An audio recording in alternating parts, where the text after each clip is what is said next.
I built an 8086 microprocessor along with a clock and reset signal. I added LEDs to show the read, write and ALE signal, as well as 8 red LEDs connected to the 4 least significant bits and data lines A0 to A3, and 4 LEDs to the most significant bits A12 to A15.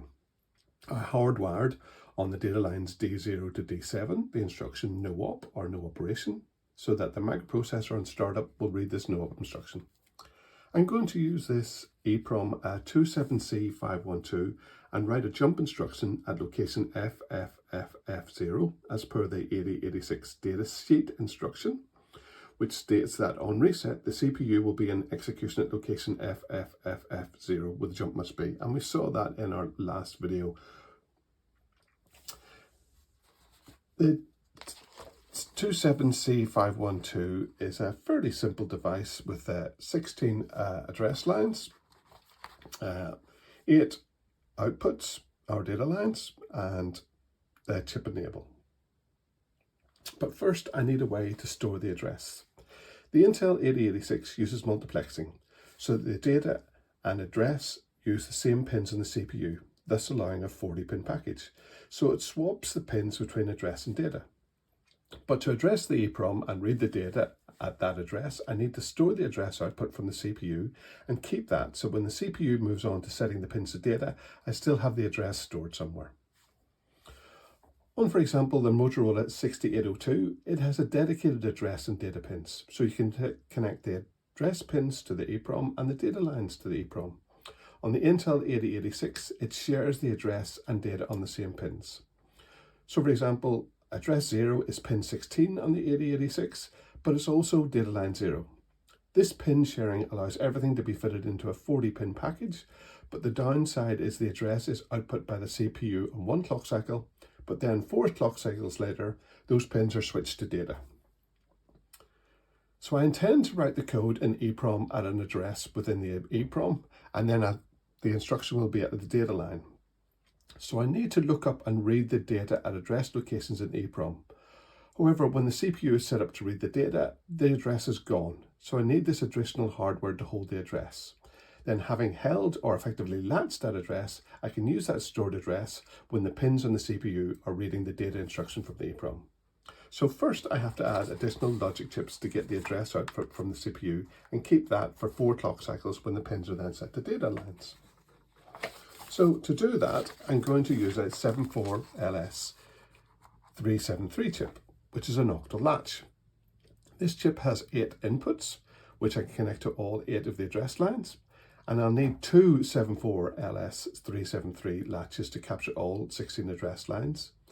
And as we know, the CPU uses an ALE signal on pin 25 to indicate when address is being output on the address pins of the 8086. I can use that ALE signal to capture the address output and latch that. Then when the CPU switches the pins to data, we have the address stored in this latch. We can then use this latch to connect to the EEPROM address and read the data instruction from the EEPROM.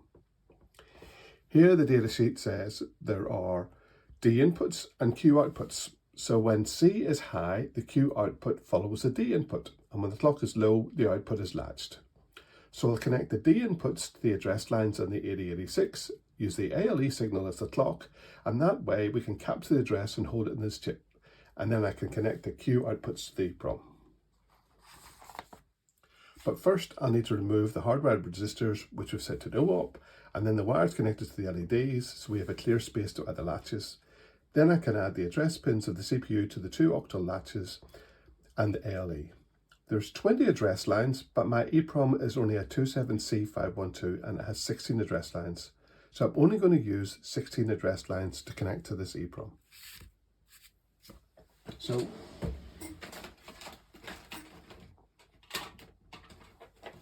let's remove these resistors and LEDs.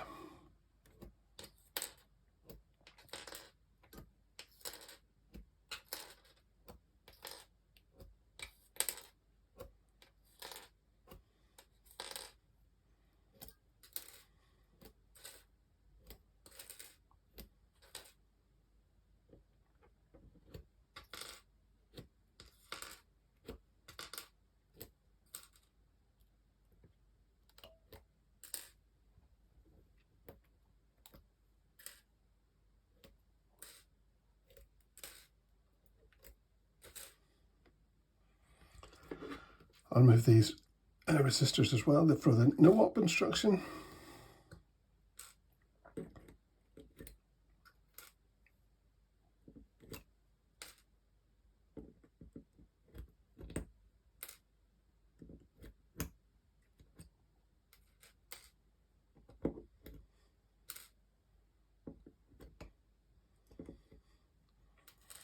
And these extended lines for read, write and ALE.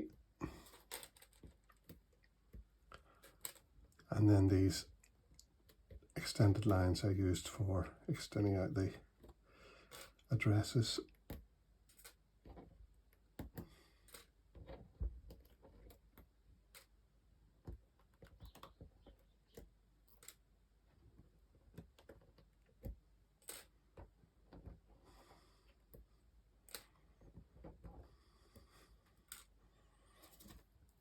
I can then add these latches and we can go from there. This is just a little bit on the Arduino. This is the Arduino IDE. How do I get the IDE?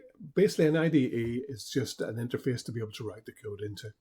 If you go onto the internet and select www.arduino.cc, you will see this will give you all the information about Arduino. You can actually buy an Arduino on this actual site, but what I wanted to take you to really was where do I get the IDE?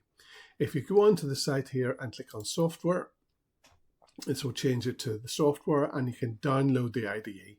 Now the IDE is actually at version 2.1.1, whereas if you look at the IDE I am using here, if I go back to my code, you'll see it saying it Arduino 1.8.19. So I haven't actually upgraded. I'm more familiar with this older Arduino IDE.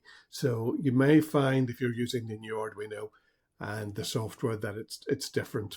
But you can just simply go and get the old version here, where it says Legacy IDE, and literally you just click on the download options and you download that. That will install all the information you need to build your IDE. One thing to note is you will need to use the same COM port. So if I go back to the IDE, and you'll see in here Tools, and I've got these settings here of board, which is I'm using the Arduino Mega. So you have to select the Arduino Mega there. So you need to set these settings whenever you start up the IDE. I'm also using COM port 5. Now that depends what happens when you connect in your USB onto your Arduino board. It will give you a COM port and you need to make sure you've set up to use that COM port. So it just appears in control panel under the connections on the control panel, where you can look there and see what your port is actually set to whenever you connect in your Arduino. So make sure you've got that COM port set up and make sure you've got the board and the processor set up to be the Mega if you're going to use the Mega.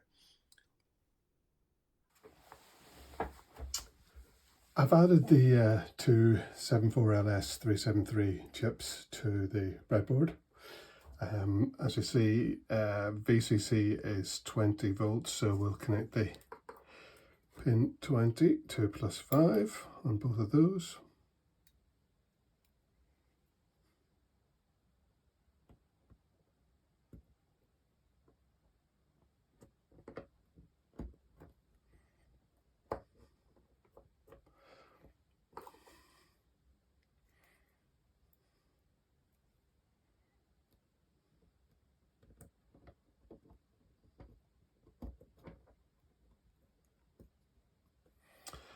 Ground is pin 10.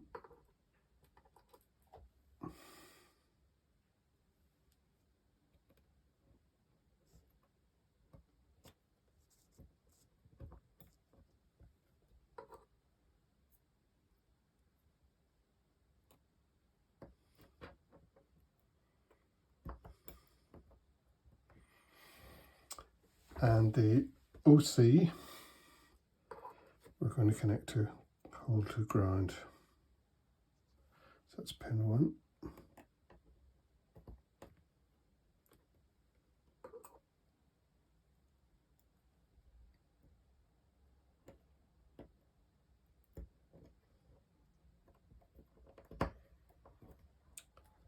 So then we need to connect the address lines of the 8086 to the address lines inputs, or as it says here, the D inputs.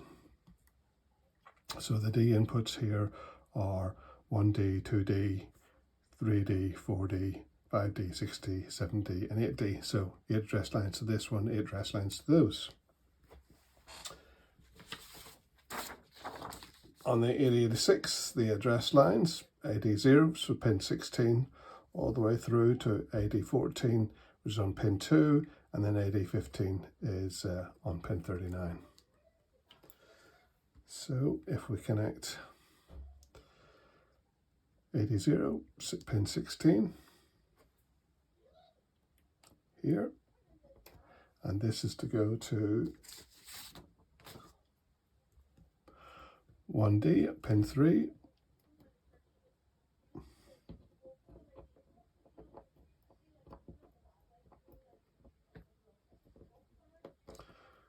there we go. So in fact I've put those out so we have pin 15, then to pin 4,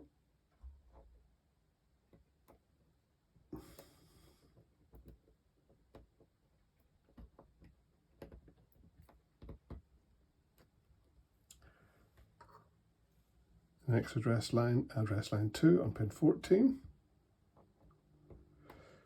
to pin 7, 1, 2, 3, 4, 5, 6, 7,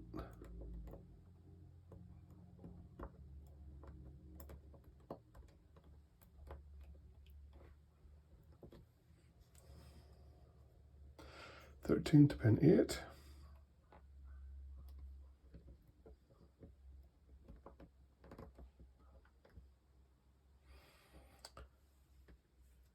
(12) will then need to go around to pin 13.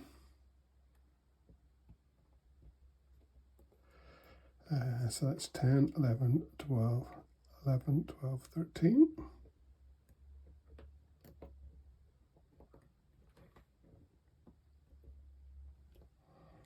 (11) goes to 14.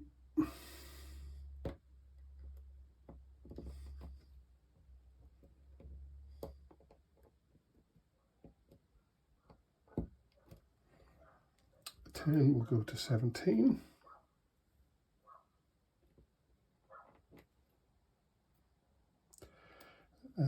So 11, 12, 13, 14, 15, 16, 17.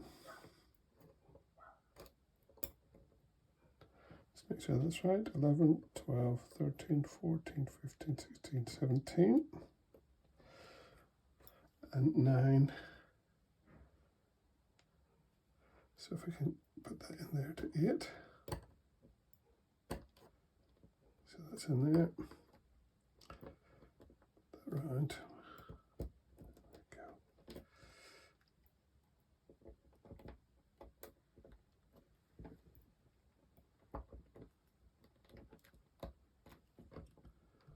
Push those in.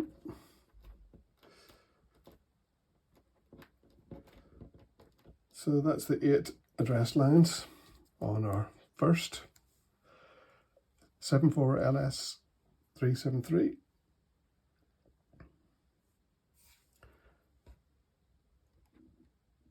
And the next pin is 8,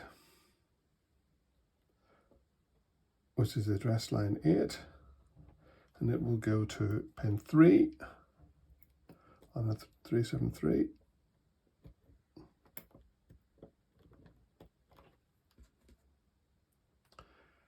7 on the 8086.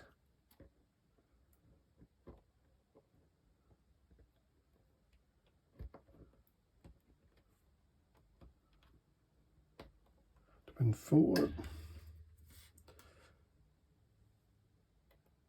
And 6 here to pin 7. 1, 2, 3, 4, 5, 6, 7.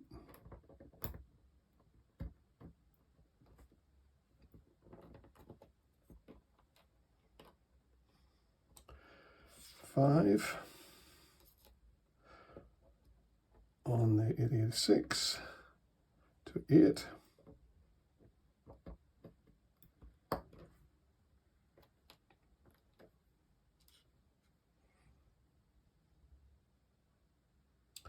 Four. We'll go around to 13. 10, 11, 12, 13.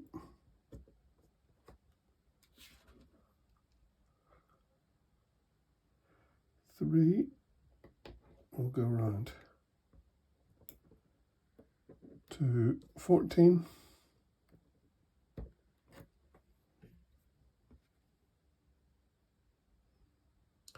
2. We'll go all the way around to 17. So 11, 12, 13, 14, 15, sorry, 11, 12, 13, 14, 15, 16, 17. So get that in there. That's it. We can put these in.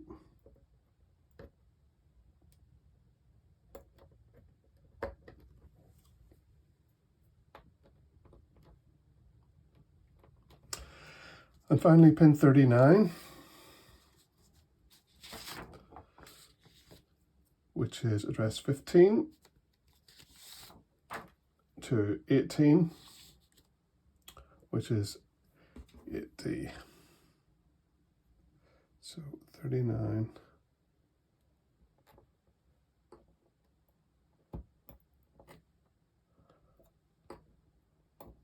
All the way down to here.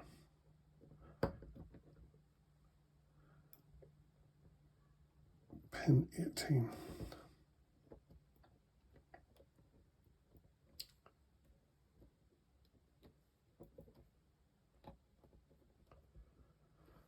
Okay, so that's the address lines connected.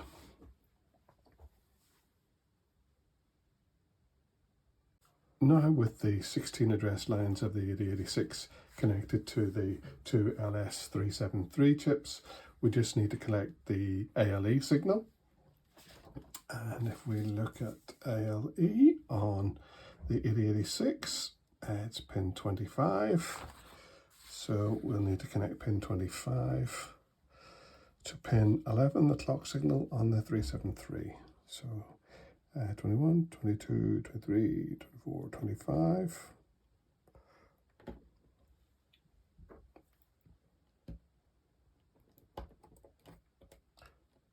To pin 11 on the 373.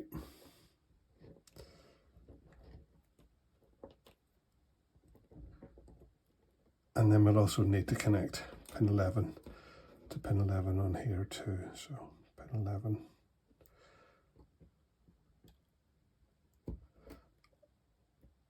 To pin 11 on the other. So that will allow the LE signal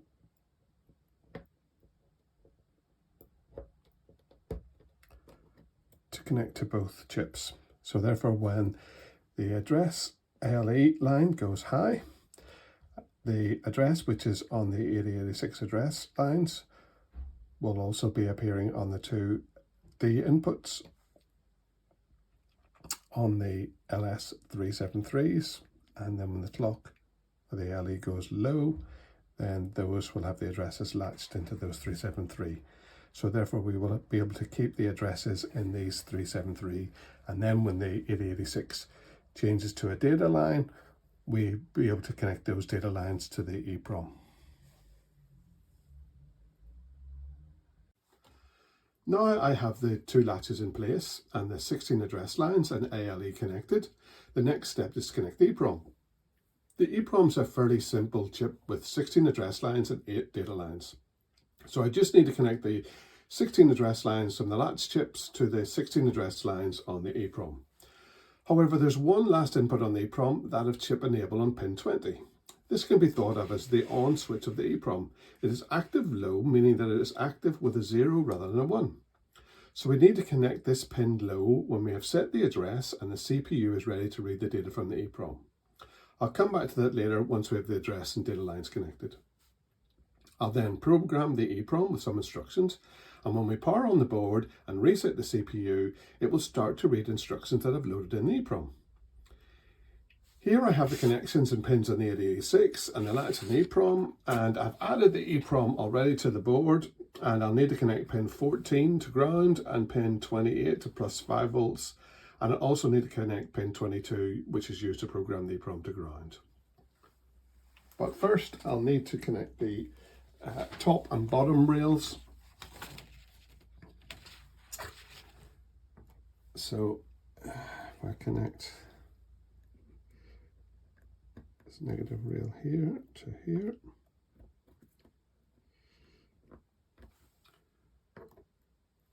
positive here,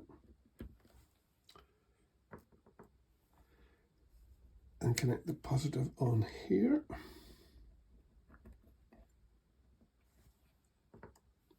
And then a little link to connect the negative. So now when we power on, the power can supply the bottom as it always did, and then these little links will supply the top rail of this breadboard, and then these will extend to the bottom lines of the breadboard. Pin 28 is plus 5 and 14 is ground, and 20, as I say, we're going to connect to ground. Sorry, that's 22.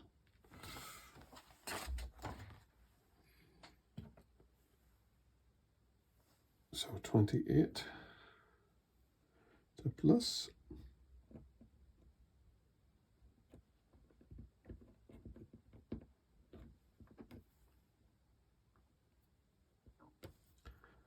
So that's right.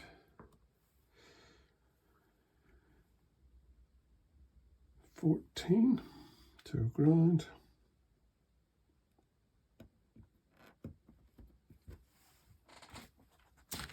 And the OE, which is the programmable one, OE, which is 22 to ground.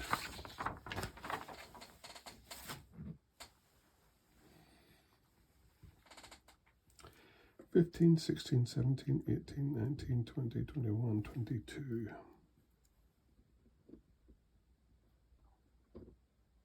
Ground. Okay.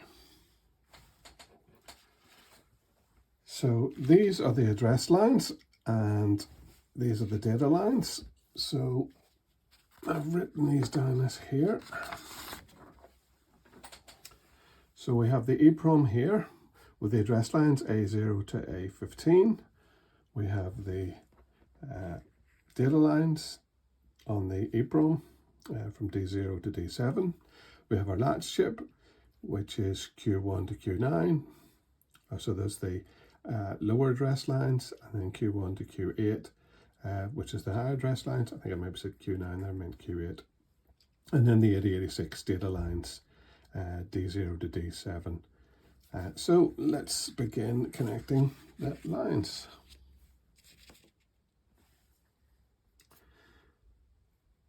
So pin 2.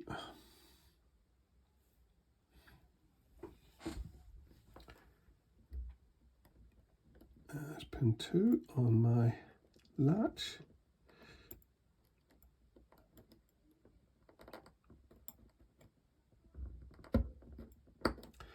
And it's going to 10.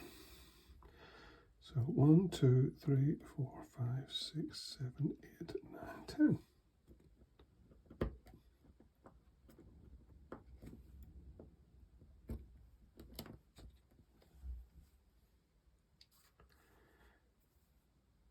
Then we have 5 to 9. So there's 9 in there. And 2, 3, 4, 5.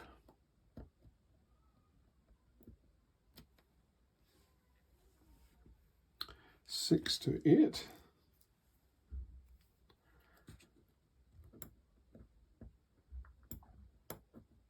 There's 8 on the EEPROM. To 6.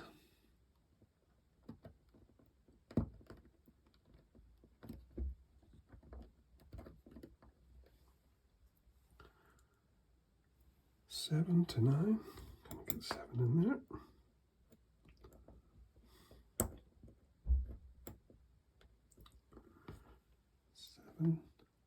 To 9, 12 to 6,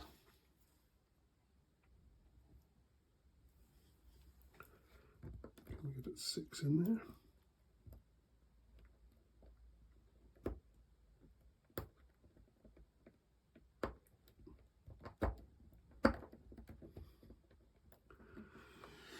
Six to 12. 1, 2, 3, 4, 5, 6, 7, 8, 9, 10, 11, 12.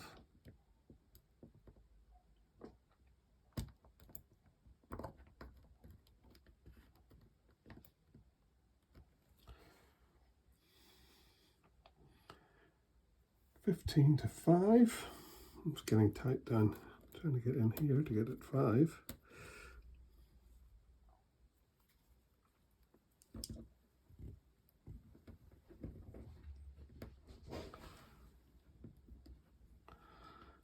And 5 is going to 15.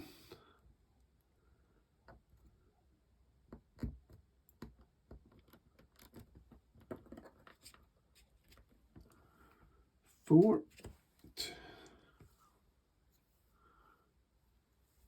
We get a 4 here.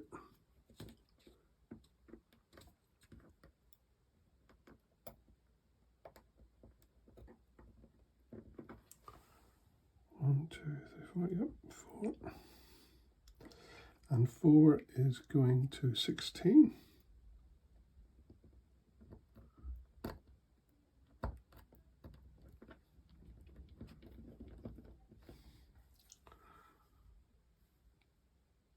And then 3. 3 here.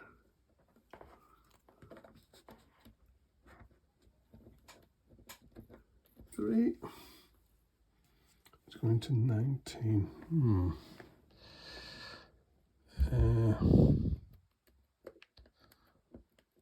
That should be at that in there.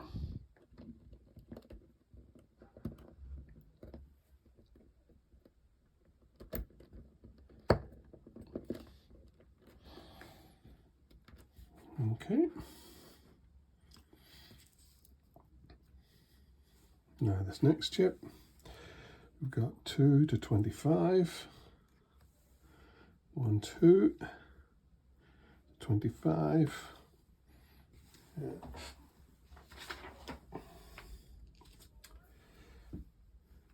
15, 16, 17, 18, 19, 20, 21, 22, 23, 24, 25.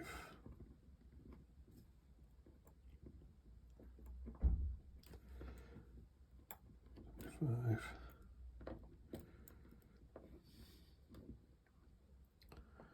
To 2.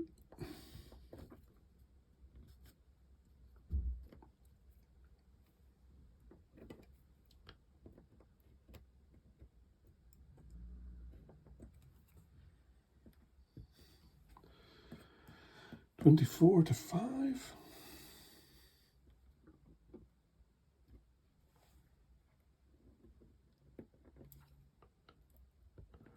3, 4, 5.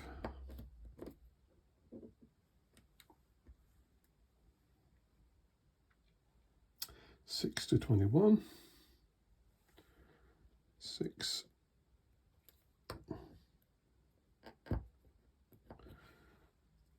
6 on the last to 21. 15, 16, 17, 18, 19, 20, 21. Yep.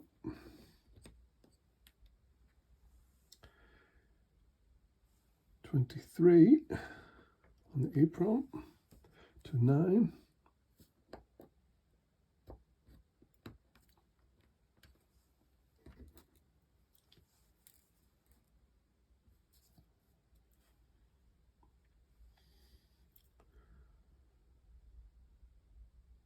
Pin 2, oh well.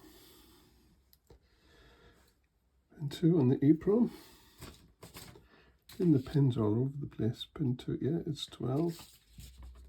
Pin 2. There's pin 2 in there.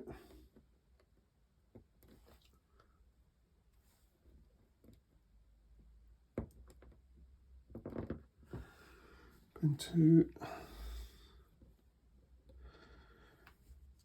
to 12.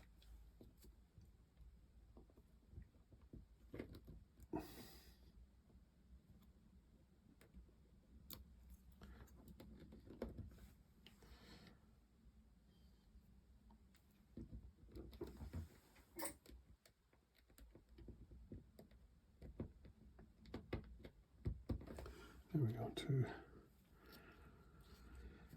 10, 11, 12.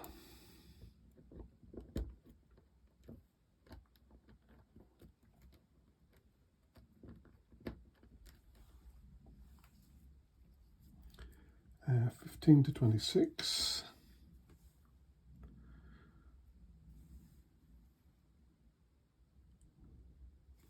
28, 27, 26.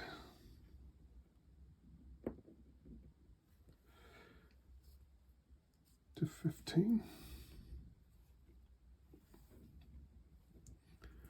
11, 12, 13, 14, 15.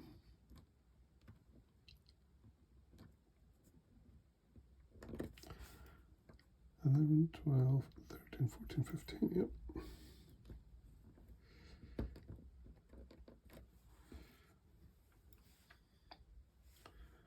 And 16 to 27. 16.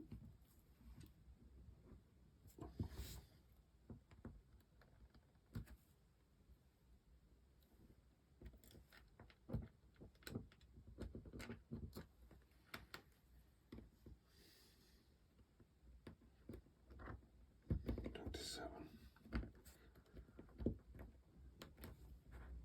Okay, and then my last one is 1. Oh, crumbs.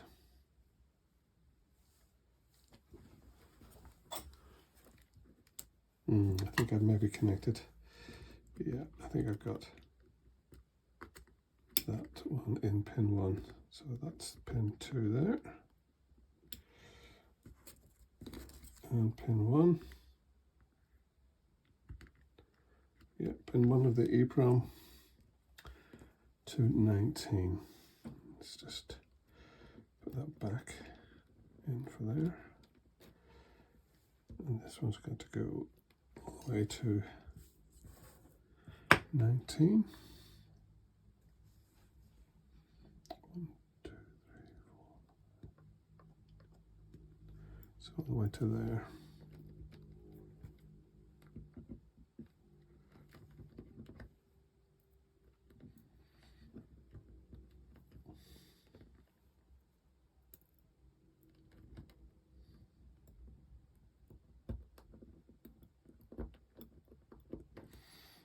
Okay, that's the address lines connected. Then we'll need to go on to connect the data lines. I'll just tidy up that cable.